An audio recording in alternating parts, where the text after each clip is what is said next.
Mes chers compatriotes, en ce 31 décembre, au terme d'une année si pleine pour notre pays, c'est avec reconnaissance pour la confiance que vous m'avez témoignée et conscient des devoirs qu'elle m'impose que je m'adresse à vous. Ce soir, j'ai une pensée pour chacun d'entre vous. Je pense à vous qui vous préparez à fêter la nouvelle année avec votre famille, avec vos amis, en oubliant les soucis de la vie quotidienne.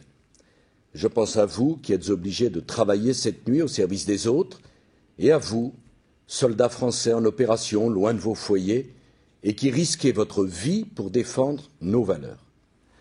Je pense aussi à vous qui êtes seuls et pour qui cette soirée sans personne à qui parler sera une soirée de solitude semblable à toutes les autres. Je pense à vous que la vie a éprouvé et que la tristesse ou la douleur tiennent à l'écart de la fête. À chacun, je veux adresser un message d'espérance. Un message de foi dans la vie et dans l'avenir. Je voudrais convaincre même celui qui en doute qu'il n'y a pas de fatalité du malheur. Au milieu des joies et des peines que l'existence réserve à chacun d'entre nous, nous pouvons, par l'effort de tous, bâtir une société où la vie sera plus facile, où l'avenir pourra être regardé avec davantage de confiance. C'est la tâche que vous m'avez confiée en m'élisant président de la République au mois de mai dernier.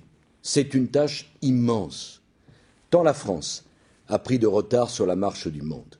Je sais combien est grande votre attente d'un changement profond. Après des années d'efforts et de sacrifices que la plupart d'entre vous a le sentiment d'avoir consenti en vain. Je sais les craintes que beaucoup d'entre vous éprouvent pour l'avenir de leurs enfants. Je sais l'angoisse qui vous étreint quand vous avez peur de perdre votre emploi ou quand vous craignez que l'augmentation du coût de la vie ne vous permette plus, même en travaillant dur, de faire vivre décemment votre famille. Je sais aussi votre exaspération quand vous voulez entreprendre ou quand vous voulez travailler davantage et que vous avez le sentiment que tout est fait pour vous en empêcher. Alors bien sûr, tout ne peut être résolu en un jour. Mais croyez-le bien, ma détermination est sans faille. Malgré les obstacles, malgré les difficultés, ce que j'ai dit, je le ferai. Je le ferai tout simplement parce que c'est l'intérêt de la France. Depuis que vous m'avez choisi pour présider aux destinées de notre pays, j'ai voulu tout mettre en œuvre pour tenir la promesse que je vous avais faite de vous rendre la fierté d'être français et de vous donner le sentiment que dans notre vieux pays, tout pourrait devenir possible. J'ai, avec François Fillon et tout le gouvernement, engagé depuis 8 mois beaucoup de changements profonds.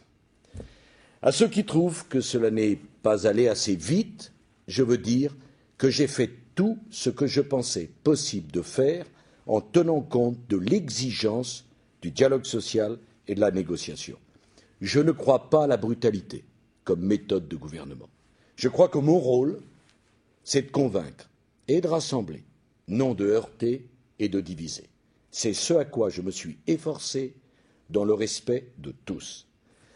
À ceux qui pensent que le changement a été trop rapide, je veux dire qu'il ne faut pas perdre de vue que notre pays a trop attendu et que le temps presse si nous voulons rester maîtres de notre destin.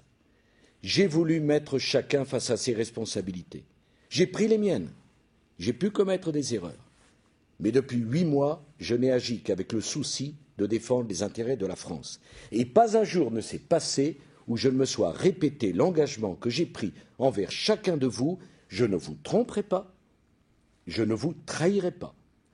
Je vous dois la vérité, je vous la dirai toujours, je ne m'autoriserai aucune hypocrisie.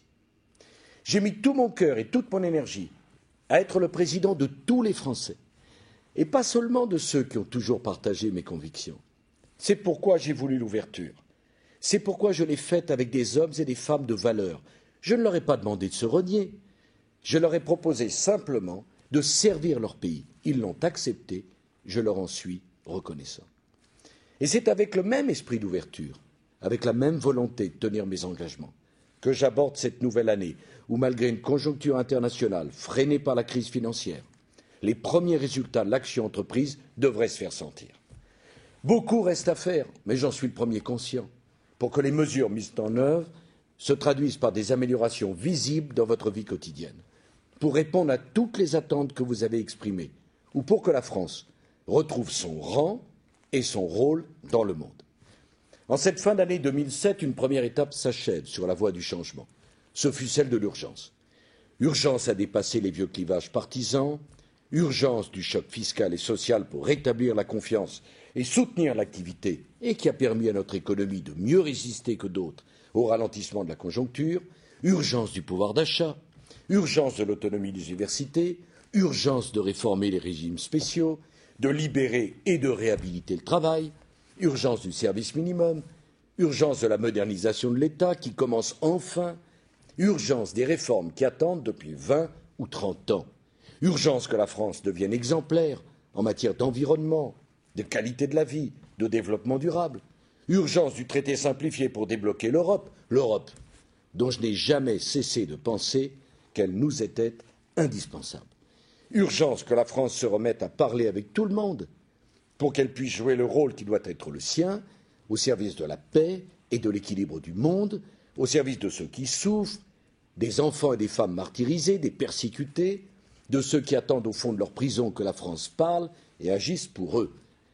Avec 2008, c'est une deuxième étape qui s'ouvre, celle d'une politique qui touche davantage encore à l'essentiel, à notre façon d'être dans la société et dans le monde, à notre culture, à notre identité, à nos valeurs, à notre rapport aux autres, c'est-à-dire au fond, à tout ce qui fait une civilisation. Depuis trop longtemps, la politique se réduit à la gestion, restant à l'écart des causes réelles de nos maux, qui sont souvent plus profondes. J'ai la conviction que dans l'époque où nous sommes, nous avons besoin de ce que j'appelle une politique de civilisation. Nous ne résoudrons rien si nous ne bâtissons pas l'école et la ville du XXIe siècle. Si nous ne mettons pas au cœur de la politique le souci de l'intégration, de la diversité, de la justice, des droits de l'homme, de l'environnement, si nous ne retrouvons pas le goût de l'aventure et du risque, le sens de la responsabilité, en même temps que celui du respect et de la solidarité, ou si nous n'entreprenons pas de moraliser le capitalisme financier. Il ne s'agit pas de faire des discours, on en a tant fait. Il s'agit d'agir pour obtenir des résultats. Alors que la France montre la voie, c'est ce que depuis toujours tous les peuples du monde attendent d'elle. C'est ce que nous ferons quand la France présidera à partir du 1er juillet l'Union européenne.